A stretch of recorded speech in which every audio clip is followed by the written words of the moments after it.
Eat the Dark, a Novel by Joe Schreiber.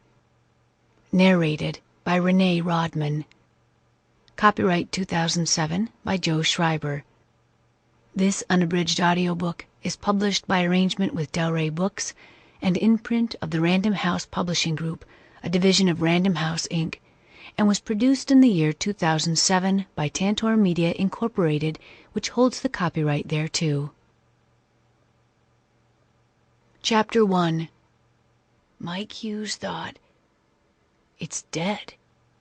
From where he stood, Tanglewood Memorial Hospital rose like a pile of bones, the remains of some animal that had fallen down behind the acres of trees that surrounded it and never gotten up. On the other side of the rotunda, he saw workmen on scaffolding and ladders hammering sheets of plywood across the windows, filling the evening air with the reassuring tap, tap, tap of endless American labor. They had been working all week, covering every door and window to dissuade any thieves or vandals who would soon be tempted by Tanglewood's unwatched grounds, and now the work was virtually complete. The entire building was boarded shut in an irregular crossword puzzle of wooden planks. In 2 hours it would be dark. It was the 4th of July weekend, temperatures in the mid-90s, with the kind of humidity that gave even the lightest fabrics an itchy, clutching dampness.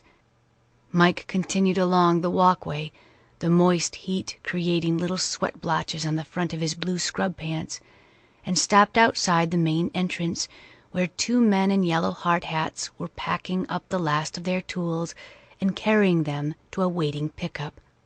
"Almost done?" Mike asked. "Just about," one of the men said, not bothering to look up. "How are people getting through?" The hard hat nodded vaguely off to the right. "Emergency room exit." Mike followed the cement path beneath the long overhang where for decades ambulances had dropped off casualties. Exchanging sun for shadow, his eyes lost their squint and his face softened, becoming younger, friendlier.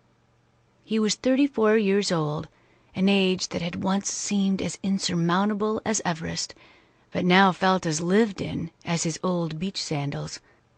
Parenthood had added the first wrinkles around his eyes, and his hairline was beginning to thin.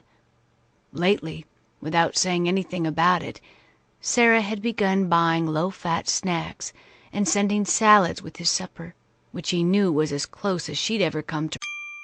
Sample complete. Ready to continue?